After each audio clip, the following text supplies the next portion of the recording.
Who am I? I could be you. Or I could be you. I could be you. Or I could be you. Who I am is not important. My story is important. I was born in what you would call 9 AD, just outside of the city of Jerusalem. My mother died giving me birth. My father, in grief for my mother, wanted a son. So between the two, he came to resent me. He gave me food, he gave me shelter, but he didn't give me what I craved the most, which was love. I envied my friends, their families, the love, the hugs. I thought if I could be a good girl, my father would love me. But he could not find it in his heart to love me. When I was 14 years old, he gave me to a local shepherd in an arranged marriage. My husband tried to love me. He wanted to love me. I tried in return to love him. But because I had never received love, I didn't know how to love. And it didn't help that my husband was gone a lot. Back in those days, I was a raving beauty, so I had no shortage of male companionship. I remember one particular man. His name was Aaron. He made me feel like I was someone special. We would sleep together at night, and he would hold me in his arms, and he would stroke my hair, and he would tell me that one day we would go away to another city where no one knew us, and we would be married. And I was happy. Or at least I thought I was happy. One day, Aaron came to my house, and he said, "Come with me." I thought, is this it? Is this the day that we were going to go off and we were going to be married and I would be happy for the rest of my life? So he took me, but he took me to a group of men. And I was confused. I'm like, what is this? And they grabbed me, and they took me to a temple where there was a man preaching. And Aaron, my beloved Aaron, threw me at the feet of this man that was teaching and said, "She is a prostitute. Stone her as the law requires." I was petrified. How could this be? How could this be the one that had been so tender, so loving, who said he was going to marry me? Well, the man in the temple, he ignored them. He stooped down and began to write in the sand. Well, the crowd became more adamant. "Stone her! Stone her! That's what the law demands. She is a prostitute. Stone her." I steeled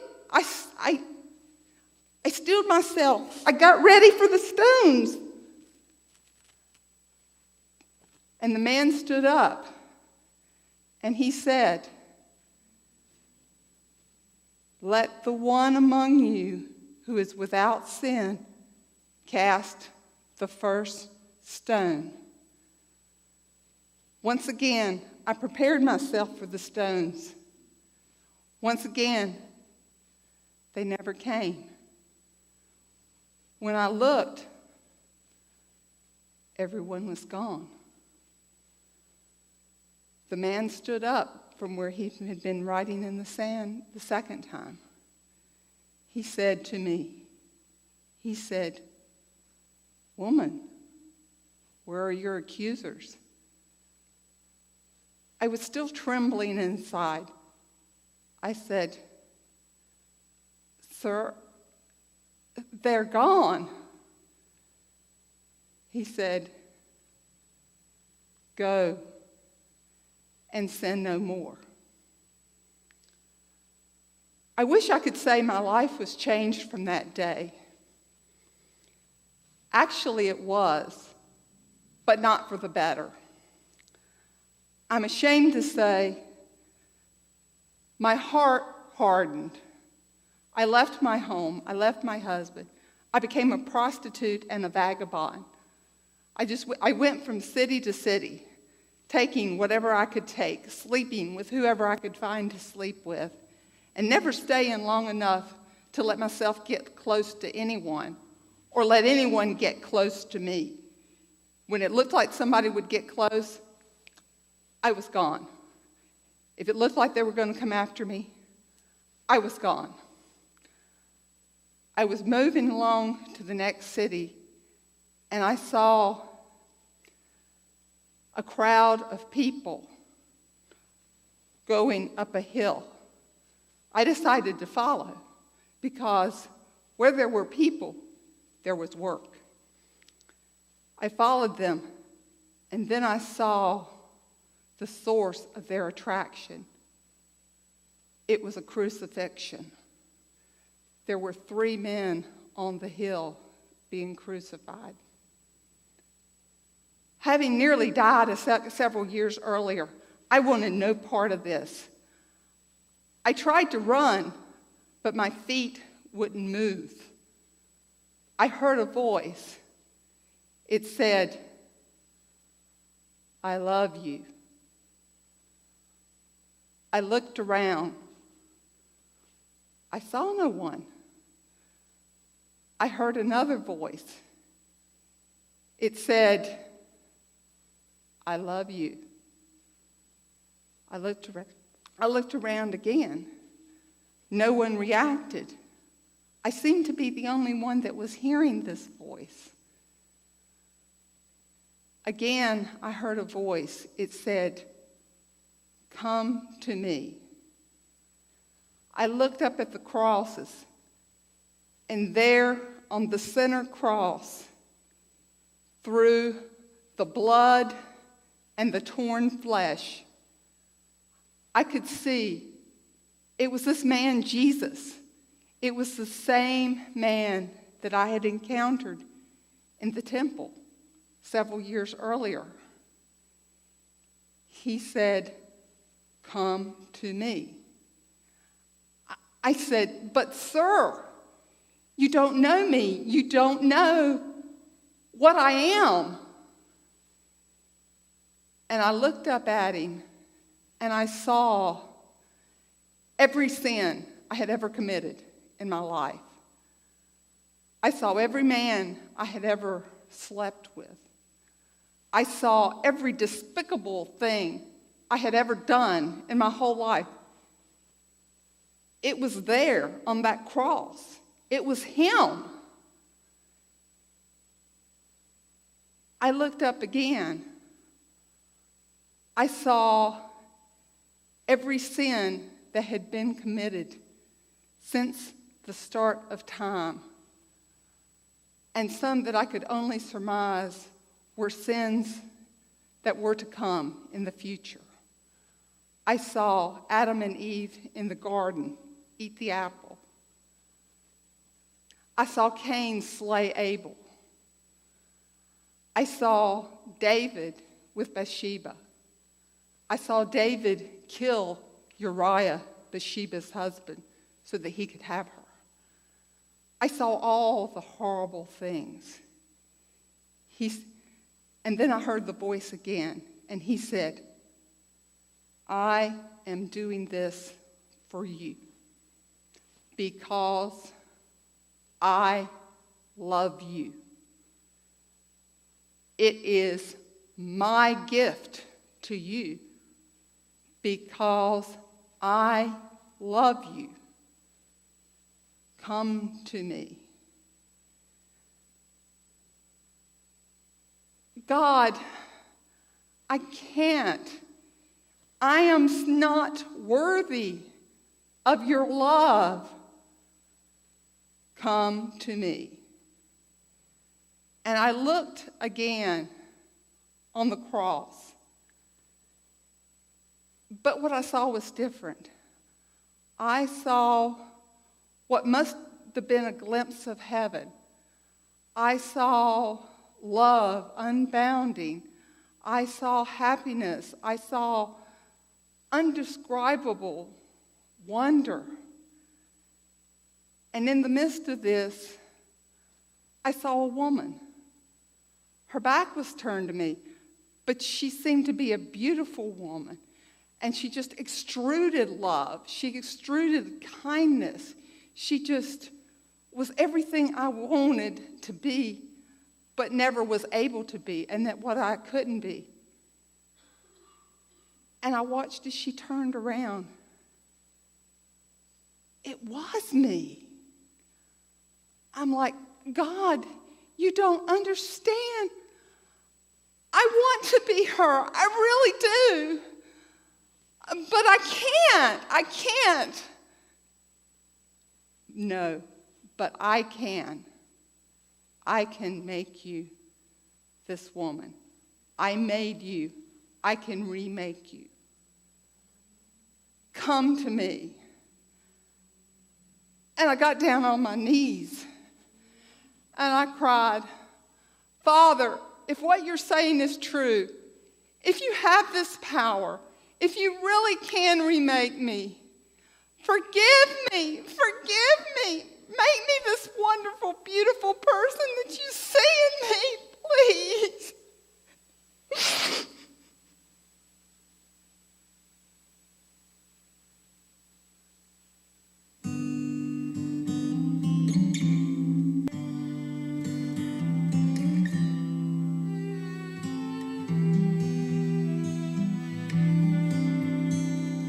I know what it's like to think of things I have done and want to run and hide my head in shame. I know what it's like to really hurt someone and feel no sense of sorrow at their pain. But I know what it's like to have enough of my disgrace and find because of Jesus' blood my sin can be erased. He has forgiven me. My sins have been washed from his memory by the blood of the Lamb of Calvary. He has forgiven me. Do you know what it's like for God to be your friend, to talk to him with nothing in between? And do you know what it's like when the day comes to an end, to sleep in peace because your heart is clean? And do you know what it's like when that accuser comes your way, to look him squarely in the eye with confidence and say,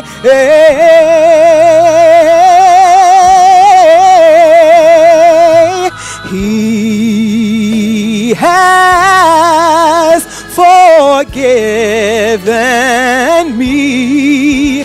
My sin has been washed from his memory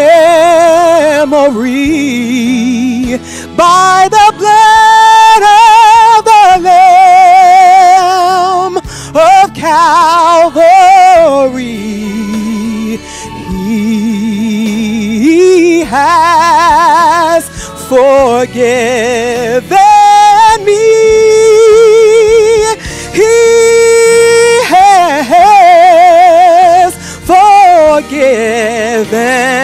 me. My sin has been washed from his memory by the blood of the Lamb of Calvary.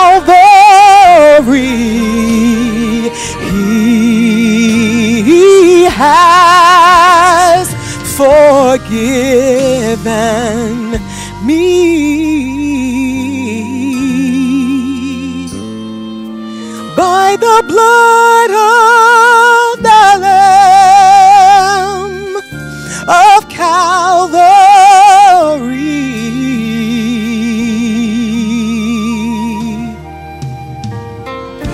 He has forgiven me. Forgiven me.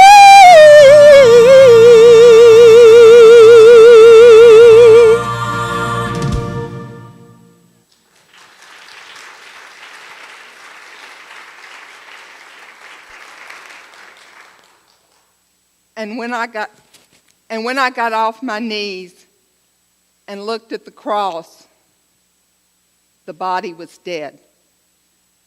And with it, the person that I had been. The spirit that was in the man on the cross, Jesus Christ, now lived in my heart. I had a peace that I had never known through my whole life. And I knew what it was like to be loved, truly loved. And I knew how to love. It would be a lie to say that my life was rosy and perfect from that point out. But through the rough times, he was there with me. And he saw me through it. And he helped me. And I was never alone again. That is my story. And I hope it is yours as well.